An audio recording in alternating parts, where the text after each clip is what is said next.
Annie, would you please do roll call for us? Absolutely. Online, we have Cheryl Hartman, Christina Dewar, Jackson Lee, Kelly Durbin Williams, Maddie Scott, and MCAT. In 206, we have Commissioner Bureau and Strohmeyer, Allison France, Chris Lonsberry, Carrie Powers, Vinnie Pavlish, myself, Annie Cathy, Emmy Bristow, and joining us is Representative Delaney Logie. Henley. My dad, Denny. Oh, sorry. I get it always. All right, welcome everyone. Is there any public comment on items not on today's agenda? If I might. Yeah, absolutely. Representative Logie. I saw the other day there's a bridge that you're doing an abandonment on, I believe, or no, you're going to do some work on it. It needs to be replaced. We have a few of those. Yeah, and one of those that I've really been concerned about is up 9 Mile for a lot of years. The one where the east side and west side, or where the main road, the west side comes into it. And that bridge, the way it was built incorrectly, but there's a center pier, and that center pier keeps piling gravel up in front of it. And now you have some trees that are pretty good sized.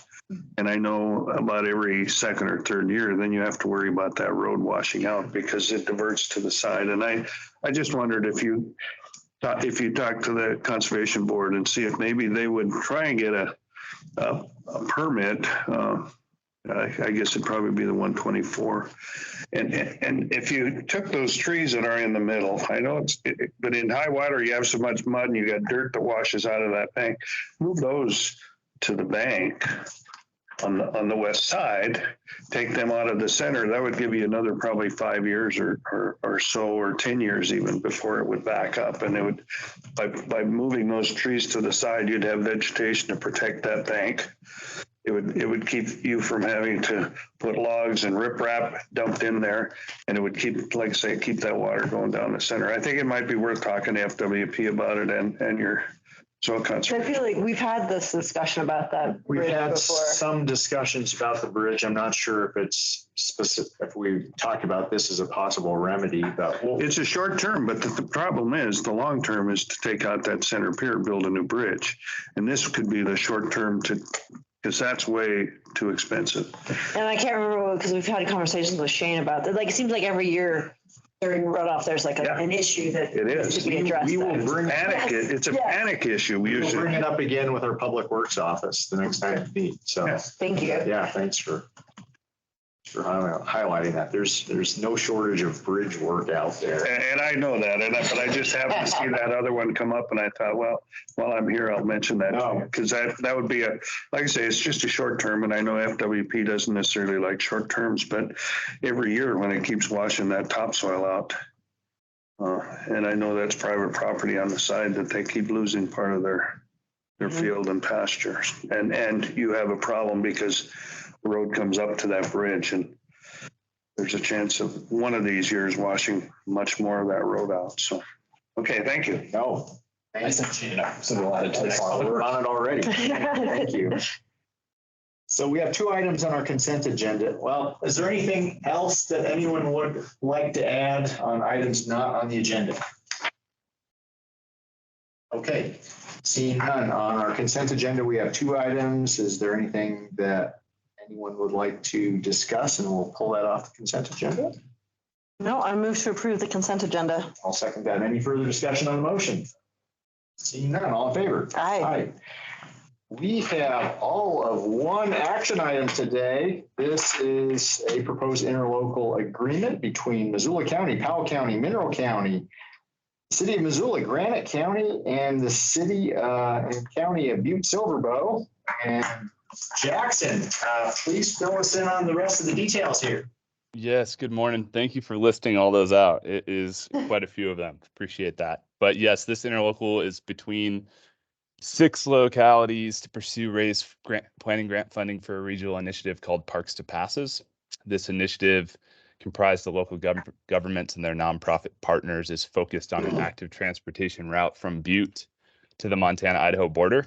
For Missoula County, Participating in this effort provides a funding pathway towards resolving the remaining trail gaps that we have that stand in the way of complete east-west multimodal connectivity throughout our county via a feasibility report. And then the application will also include a request for higher level designs to address critical infrastructure divisions and pedestrian connectivity needs in the communities of Frenchtown and Clinton.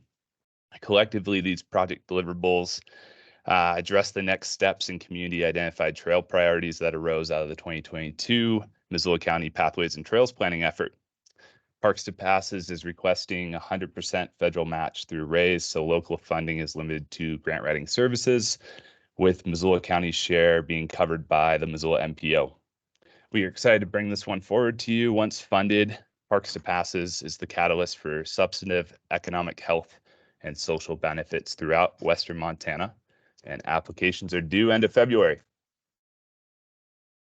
Thanks, Jackson. Representative Logie, would you like to say anything about this one? Well, I know we have some activity going on in Mineral County, the same thing, trying to tie it together.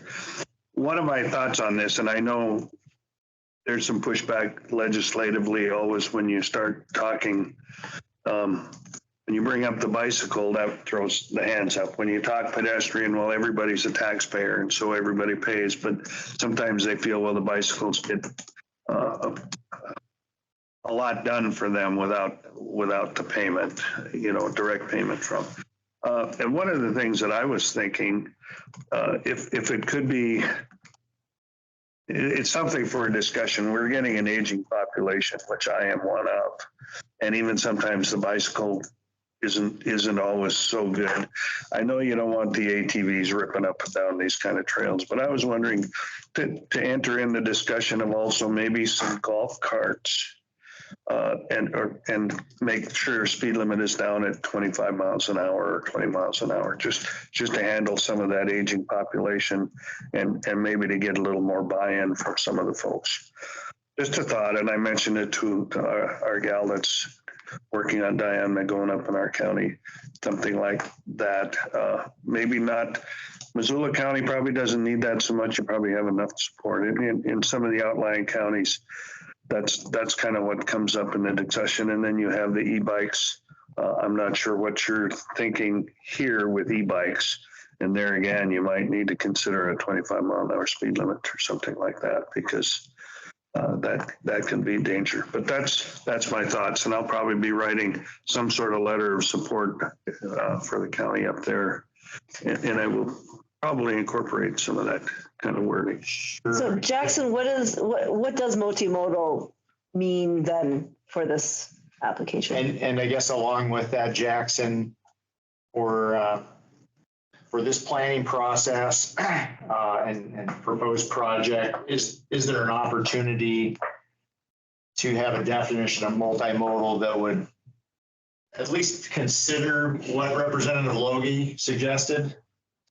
Yeah, over $1 million of the planning budget is dedicated to community engagement. And part of that budget would be to sort through the types of modes that would be most appropriate within the respective jurisdiction. So we know in Mineral County there's higher ATV use and equestrian use. And so we're trying to come together regionally on this so we can address those challenges at the same time, at the same table. And so it's been a really effective way to think about not only the regional effort, but if the net benefits in the near term or the local benefits to this, which would be pedestrian, bicycle use. Really, our focus has been on demonstrating that, in Frenchtown and Clinton often come up that we have kids crossing highway overpasses with no shoulder. And so this is a way first and foremost to address local benefits, have safe routes to school, have ways for folks in those communities to recreate within their communities. And so we start within, and then we look to between the communities and have discussion between all counties and cities involved. Go from there. Well, everything's on the table, right? Yeah, and that's why I didn't want to throw the monkey wrench into it. No. And that's why I said, I know ATVs, side by sides, it's not meant for that, but I'm just thinking the aging population and the golf, and you see it some other places where there are golf horses nearby, and some people just use those for transportation. Now, we had the sidewalk and a walking path put in St. Regis with some grant money some years ago. And the discussion came up because one of the fellows has knee troubles, leg problems, and first they started saying, well, you can't use your golf cart on there. And he's not a golfer, but he has a golf cart. And then they said, well, no, that's, did we say it was strictly non-motorized? And is that, and then of course you get the electric, and that's why I say with the e-bikes. But they came up, the resort board said, no, a golf cart would be fine, but they just didn't want the ATVs. And that's kind of that's where I'm coming from, is it was a good way to include. That was some grant money that they used for that.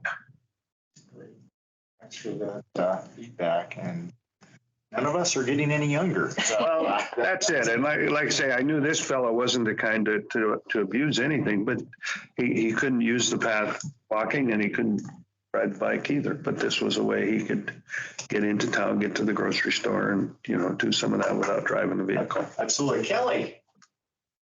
Hi, guys. Quick question. Welcome. Thank you. What would the timeline be, Jackson, if all of this does go through? When would that community conversation start? Yeah, Kelly. Thank you. Yeah, so applications due in February. We'd expect an award decision early summer, and then it typically takes 6 to 12 months in contracting with USDOT. So the projected timelines, if we had an award, would be out into 2025, 2026. Thank you.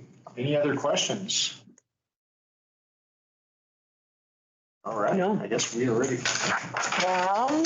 I move to approve the interlocal agreement between all these entities. I will second that. Any further discussion or additional public comment on the motion? See none. All in favor? Aye. Okay, there you have it, Jackson. Sorry for the confusion. For some reason, I did not think we had admin today, but we are here. You almost sent me home early, but I stayed, Dave. Thank you. We have no other business to come before us unless anyone has anything else. Oh, thanks, Kelly and Representative for Yeah, coming. thanks everyone. Yeah. We'll be adjourned. Yeah, I have a tough time staying quiet, you can tell. No.